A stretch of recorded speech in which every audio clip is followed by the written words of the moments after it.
अच्छा बाबर, ये बताइए, इतनी तरक्की मिली आपको, अल्लाह ने इतना नवाजा आपको, ऐसा मकाम दिया, एकदम छा गया, क्या इसमें किस चीज़ को समझते हैं, इस चीज़ का जिम्मेदार कौन है?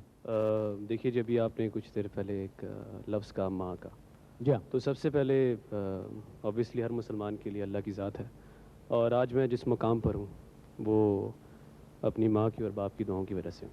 एक बात यह है आप में कि आप एक बड़े बाल लेके आए, वो आप जब आप आए तो आपके पीछे जो लोग आए वो सारे के सारे उससे भी बड़े बाल बना के आ गए।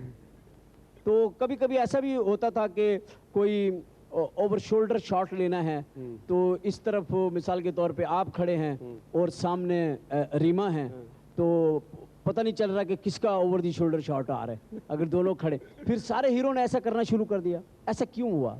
नहीं, ऐसा नहीं था। एक ट्रेंड था वो लंबे बड़े बालों का। लंबे बालों का। उसमें भी लोगों ने देखा, मुझे पसंद किया। अब छोटे बाल किए हैं, इसमें भी कुछ मिली जुली। नहीं, इस वक्त आप बड़े प्यारे लग रहे हैं इन बालों में। आप मॉडलिंग क्यों नहीं करते? जैसे कि बड़े बड़े मॉडल्स हैं जो दुनिया में काम कर रहे हैं, आप इतने स्मार्ट हैं, मॉडलिंग की कभी आपने? मॉडलिंग की थी अपने स्टार्ट में, लेकिन वो इतनी किस ज़्यादा चीज़ नहीं की थी आपने? मैंने कपड़ों की थी। कपड़े? अच्छा, क्या आप पहने थे? नहीं, मतलब क्या किया था? वो मॉडलिंग टार्जन की नहीं थी, वो अच्छा, कपड़ों की थी। नॉर्मल इंसान, हाँ। एक महज़िब इंसान की हाँ मॉडल। जी। अच्छा, वो आपने की थी। तो मॉडल, आप मॉडल भी बड़े खूबसूरत लगे होंगे। बस कुछ ऐसा ही था। अच्छा, आपको कभी अपनी खूबसूरती का एहसास हुआ, आप कितने प्यारे हैं, कितने स्मार्ट हैं? कुछ टेलीफोन्स आते होंगे। शादी आप कैसे करना चाहते हैं? मुराद है कि लव मैरिज करेंगे आप? डिपेंड्स के कोई अच्छी लड़की मिलती है, और सेकंड ऑफ ऑल मेरे पेरेंट्स की मर्जी उसमें होगी।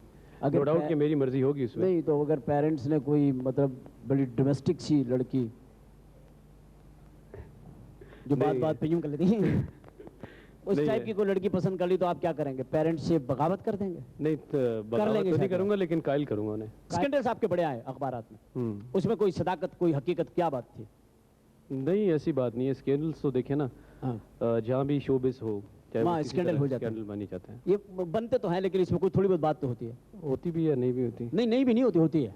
होती भी है, नहीं भी होती। नहीं, ये आप नहीं ना करें, होती भी है। होती भी है, नहीं भी होती। अगर आपको फिल्म इंडस्ट्री में शादी करनी पड़े तो आप कर लेंगे? नो। अभी इस वक्त आपकी उम्र कितनी है? मैं ये तो नहीं कहूँगा हम स्वीट 16। नहीं, वो तो लग भी नहीं रहा। होगी कोई आपसे कोई 15-20 साल छोटी होगी। नहीं, मेरे से नहीं, इस तरह तो आप दुनिया से तकरीबन 6000 छोटे हैं। दुनिया से आप तकरीबन 6000 साल छोटे हैं, ये भी ध्यान में रखें। अपनी बताइए क्या उम्र? May be 25-26। 26-25 के आप हो गए ना, तो ये मेच्योर हैं आप यार। तो आपने भी जिंदगी का ये फैसला नहीं किया? नहीं। अच्छा, शोहरत अच्छी लगती है आपको बड़ी जबरदस्त? नेचुरली। ईद के हवाले से क्या कहना चाहेंगे हमारे लोगों के लिए, ईद के हवाले से? Eid ji is a very important day for everybody, और हर एक के लिए बड़ी खुशियों का दिन होता है, और एक मैसेज भी होता है इसमें। क्योंकि जो लोग ईद में अपनों से दूर होते हैं या नाराज़गियाँ होती हैं, ये वायद दिन है, उसमें आके आराम से गले मिलें और अपनी नाराज़गियाँ दूर करें। नाराज़गियाँ दूर करें। तो आपकी जो नाराज़गी हुई आप इस ईद पे दूर कर लेंगे? हम कुछ एक बात आपसे पूछे तो गाना पहचान लेंगे आप?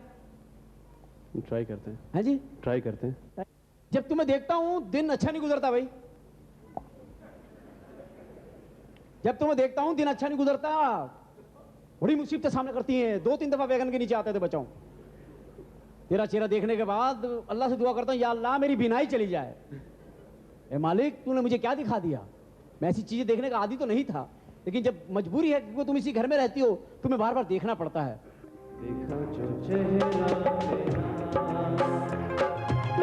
मौसम भी प्यारा लगा,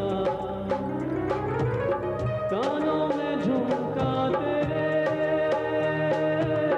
तुमको सितारा लगा।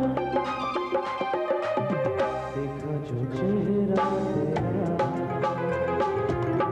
मौसम भी प्यारा लगा।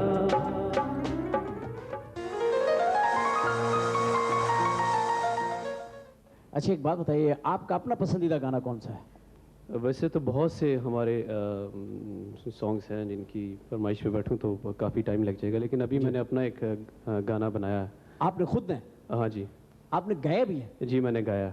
कोई एल्बम बना रहे हैं? एल्बम बना रहा हूँ और नाम लेना चाहूँगा हाँ, अपने उस साथी का जिनकी मदद से गाना तैयार किया है। अगर आप इजाजत दें तो मैं बुला लूं। प्लीज़। खातिन हज़रात,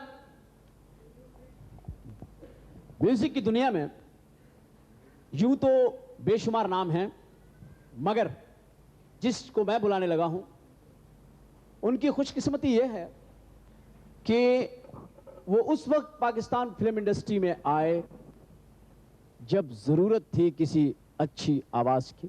सबसे बड़ी बात यह है कि बहुत थोड़े अरसे में उन्होंने अभी पिछला जो नेशनल अवार्ड है, हमारा बड़ा अवार्ड है पाकिस्तान का, वो अवार्ड उन्होंने हासिल किया अपने गीत पर। मैं चाहूंगा इस्तकबाल कीजिएगा उस हसीन आवाज का जो कुदरत ने उन्हें अता की है। आपकी भरपूर तालियों में वारिस बेग। कैसे हो तुम वारिस बताओ ना, मैं ठीक हूँ। क्यों क्यों tell me क्यों why you're happy tell me। मैं ठीक हूँ। मुझे क्यों बताते हो मैं कोई नर्स हूँ।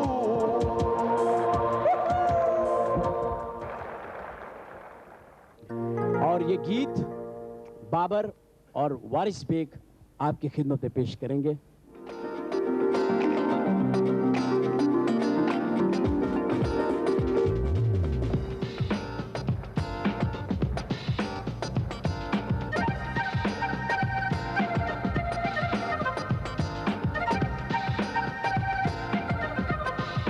कोई इल्जाम लेना चाहता हूँ, मैं तेरा नाम लेना चाहता हूँ।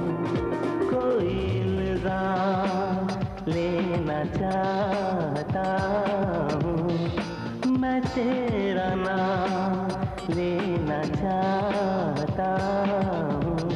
नहीं देना तो ना दे सारा जीवन, नहीं देना तो ना दे सारा जीवन। मैं बस एक शाम लेना चाहता हूँ, कोई इल्जाम लेना चाहता हूँ, मैं तेरा नाम लेना चाहता हूँ। नहीं देना तो ना दे सारा जीवन, मैं बस एक शाम लेना चाहता हूँ, कोई इल्जाम लेना चाहता हूँ।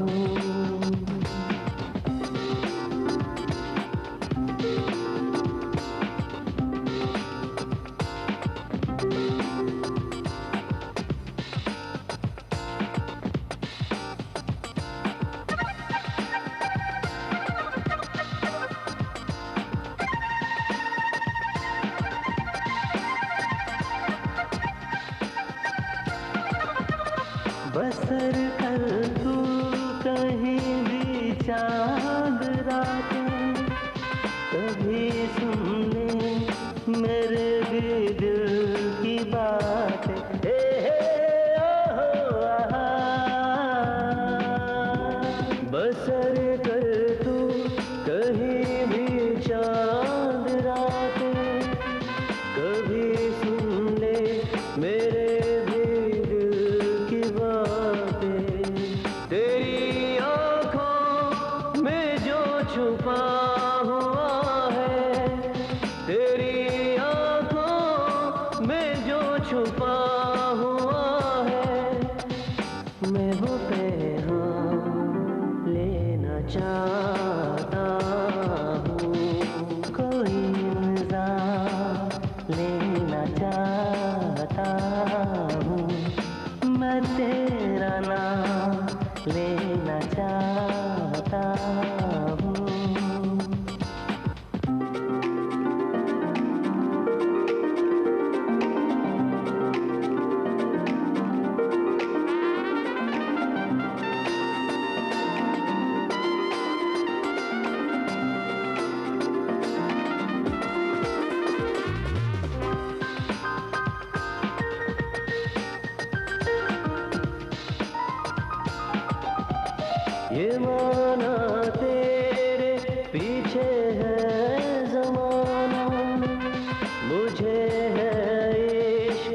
अपना आजमाना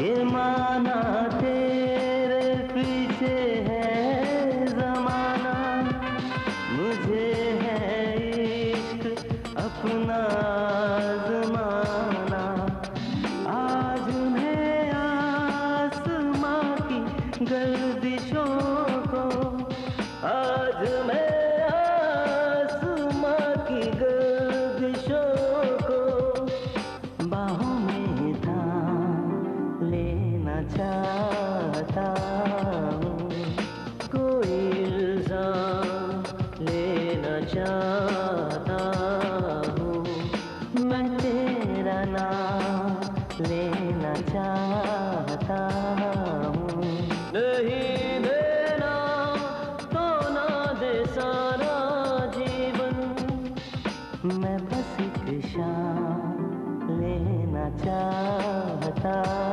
हूँ कोई इल्जाम लेना चाहता हूँ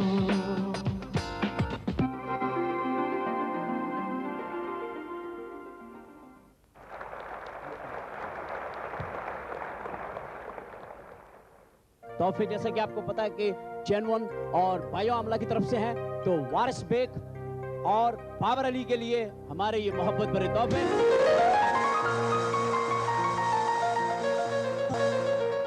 एक ऐसी फनकारा जिन्होंने बड़े कम अरसे में नाम बनाया, टेलीविजन की तरफ, मॉडलिंग, फिल्म और उसके साथ साथ एक पढ़ी लिखी फनकारा।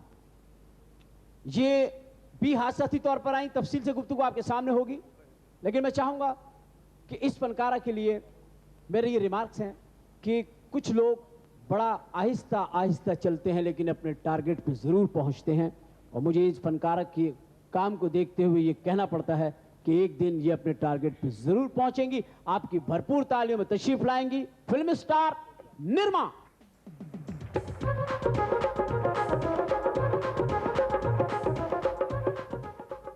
आप फिल्म इंडस्ट्री में कैसे आई? इत्तेफाकन। इत्तेफाक क्या, कहीं और जा रही थी, एकदम गाड़ी जो है स्टूडियो में घुस गई, वहाँ कोई और डायरेक्टर शूटिंग कर रहा था, गाड़ी उसको लगी, वो उठा और उसने आपकी तरफ देखा, उसने कहा मैं इन्हें फिल्म में लूंगा, ये तो इत्तेफाक हुआ? नहीं ऐसा इत्तेफाक कैसे हुआ था? इत्तेफाक का मतलब कि कभी जैसे होता है ना कि जैसे कैसे कहते हैं कि जी बचपन से था और सोचते थे and I wanted to be an actor, और इस तरह से ऐसा कोई मसला नहीं ऐसा था। कोई मसला नहीं था? हाँ। मसला क्या था? मसला ये था कि वो मसला था कहाँ और कहाँ है वो मसला अब? बस किस्मत में था, हो गया। तो फिर इत्तेफाक तो नहीं हुआ ना, किस्मत में हुआ? किस्मत में इत्तेफाक क्या मतलब भाई किस्मत में था तो इत्तेफाक कैसे हुआ? अगर इत्तेफाक था तो किस्मत लेकिन कैसे मुझे हुई? पता नहीं था ना कि मेरी किस्मत में ये है, लाइक तो किसी को भी नहीं पता होता? ये जो सड़क के ऊपर बैठ के मिट्टी बेटे से वो फाल निकलवाते उनको भी नहीं पता होता? दूसरे को बता रहा तो मंगल को एहतियात करो, बुध को एहतियात करो, इतनी देर में एलडीए वाले आते हैं उठा के सामान ले जाते हैं, उसको खुद को नहीं पता होता मेरे साथ क्या होने वाला। अच्छा, तो आप जब फिल्म इंडस्ट्री में आई, सबसे पहले शॉट दिया आपने कैमरे के सामने, क्या आपके ख्यालात थे, क्या जज्बात थे, क्या एहसासात थे, कितने लोग थे, कौन कौन क्या कह रहा था? मेरे साथ फॉर्चुनेटली मुझे शुरू में ही टीम्स बहुत अच्छी मिली। कौन सी टीम मिल गई आपको? फुटबॉल की, जैसे- हॉकी की, क्रिकेट? हाँ? लाइक एजाज दुरानी साहब ने मुझे अच्छा, एजाज दुरानी साहब ने आपको इंट्रोड्यूस करवाया और introduce किया। मेरी पहली फिल्म बाजीगर थी बाजीगर। डायरेक्टर कौन थे? जी, इकबाल कश्मीरी साहब। इकबाल कश्मीरी साहब। अच्छा, तो वो उसमें मेरा जो पहला शॉट हुआ वो इस्तांबुल में। इस्तांबुल? पहला ही शॉट इस्तांबुल में? जी, हमारी शूटिंग वहीं से ओए स्टार्ट होए होए। अच्छा, आपने फिल्मों में बहुत काम किया, बहुत आप काम कर रही हैं, आपकी बहुत सारी फिल्में हैं, अवार्ड्स भी आप ले रही हैं, तो अभी आपको टेलीविजन पे भी कोई काम कर रही हैं? जी, टेलीविजन पे टेलीविजन पे भी कोई काम कर रही हैं? जी। टेलीविजन पे आप काम कर रही हैं किस किस्म का? 2 सीरियल मैंने किए हैं। एक अभी ऑन एयर है लाख, लाख। उसमें एक हिंदू लड़की का रोल है शीतल के नाम से, शीतल। और एक मेरा सीरियल पूरा चांद पूरा 25 ऑफ जनवरी इस महीने में रिलीज हो रहा है, पूरा चांद। ऑन एयर जा रहा है। जी, ये अच्छा नाम है, पूरा चांद। पूरा चांद। बहुत अच्छी बात। अच्छा, एक बात बताइए आप कि निर्मा, आपको गाने भी बहुत पसंद होंगे, जी, बहुत सारे गाने आप गाती होंगी, याद होंगे, अपने ऊपर पिक्चराइज जी, होंगे। जी। अगर मैं आपको एक सवाल करूं, उसके अंदर मैं आपसे कहूं कि आपने गाना बूझना है, कौन सा गाना, तो क्या बूझ लेंगे? I can try. हाँ, ट्राई करते हैं। ट्राई करते हैं कि क्या है भाई, क्या करते हैं आप? सुबह सुबह उठ के इतनी जोर जोर से मुझे बुलाते हैं, मेरा दिमाग खराब कर दिया आपने मुझे बुला बुला के। कितनी दफा मैंने मर्तबा कहा आपसे कि आप मुझे चीख के मत बुला करें। इतना आप मुझे बुलाते हैं, इतना बुलाते हैं आप, और कभी इतना चीखते हैं और कभी इतने आहिस्ता से बुलाते हैं कि मेरी जान निकल जाती है, मैं वहीं खड़े खड़े मर जाती हूं।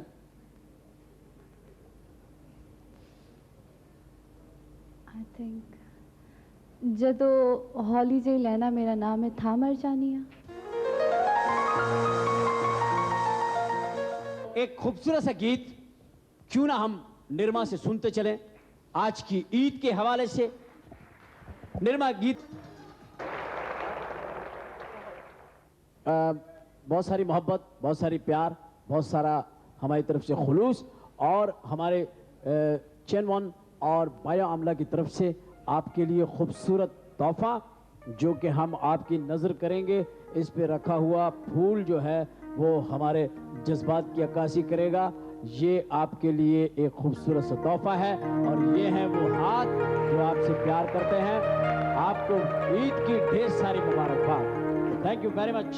हमारी नौजवान नस्ल ने जिस हीरो को पसंद किया, वो हीरो मैं अब स्टेज पे बुलाने लगा हूं।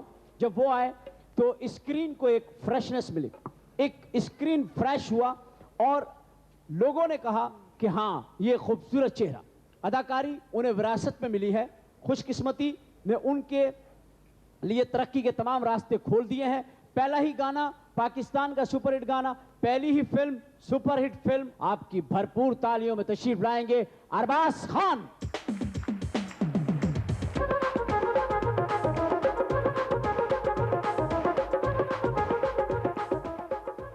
ईद का कुछ कहेंगे? जी हाँ, सबसे पहले तो मैं अपनी तरफ से पूरे आलम इस्लाम को अपनी तरफ से बहुत बहुत ईद मुबारकबाद कबूल पेश करता हूँ, और मेरी ये दुआ है कि खुदा ताला हमें ऐसी हज़ारों नहीं, लाखों नहीं, बल्कि करोड़ों ईदें मिलजुल कर प्यार से देखना नसीब करे। अरबाज, एक तो आपको ढेर सारी ईद की मुबारकबाद, दूसरी मैं आपको मुबारकबाद दूंगा आपकी कामयाबियों की। आपने बहुत कामयाबी हासिल करी। आपके नज़दीक पाकिस्तान में कौन रोमांटिक हीरो था? बहुत अच्छा। ये तो मेरे ख्याल बच्चे बच्चे को भी पता है कि हमारे अल्लाह उन्हें जन्नत नसीब करे, वहीद मुराद साहब। हीरोइन कौन सी पसंद है आप? मैं आपका दिल करे कि अगर आप डायरेक्टर हो, आप प्रोड्यूसर हो, आप किसको हीरोइन लेंगे?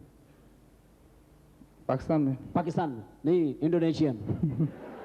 भाई हम पाकिस्तान में ही ले सकते हैं। बाबरा शरीफ। बाबरा को लेंगे?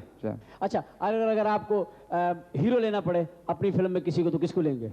आसिफ खान साहब को। अपने वालिद साहब को हीरो लेंगे और बाबरा को हीरोइन लेंगे? बिल्कुल। आप उसमें स्कूल के बच्चे का रोल करेंगे? मैं तो प्रोड्यूसर डायरेक्टर होऊंगा ना। अच्छा, आपके वालिद साहब आपसे कितने छोटे हैं? मुझसे वो तकरीबन 30 बरस छोटे हैं। 30 बरस छोटे हैं। अच्छा, माशाल्लाह। तो वालिद साहब आपके फिल्मों में आए, आपने उनकी फिल्में देखी होंगी। आपके कोई काम में आपकी कोई इंस्पिरेशन है, यानी कि अब्बा से? मतलब ऐसा नहीं है कि मैं देख के कॉपी करता हूँ। मैंने बहुत उनकी जो मतलब क्लासिक फिल्में देखी हैं, ज़्यादा नहीं देखी, लेकिन मैं ये एक एग्जैजरेशन नहीं है, मैं समझता हूँ कि शायद आप लोग भी इस चीज़ से मुत्तफिक हों कि मतलब है कि मैं अपने मुल्क में उनसे बहुत, एक्टिंग में उनसे बहुत इंस्पायर हूँ। म्यूजिक से लगाव है आपको? जी हाँ, बिल्कुल है। क्या पसंद है आपको? गाना और स्पेशली गज़ल। गज़ल पसंद है? गज़ल में कौन पसंद है आपको? गज़ल की गायकी में उस्ताद मेहदी हसन साहब हैं। मेहदी हसन साहब पसंद है? मेहदी हसन साहब नो डाउट वाहिद गुलकार हैं, अल्लाह ताला उन्हें ज़िंदगी अता फरमाए। मैं उनका बड़ा फ़ैन हूँ। सबसे ज़्यादा मुझे उनके गाने याद हैं। मेहदी हसन साहब ऐसे गुलकार हैं जो बैठ जाएं तो गज़ल ख़त्म नहीं होती, बच्चे बड़े हो जाते हैं।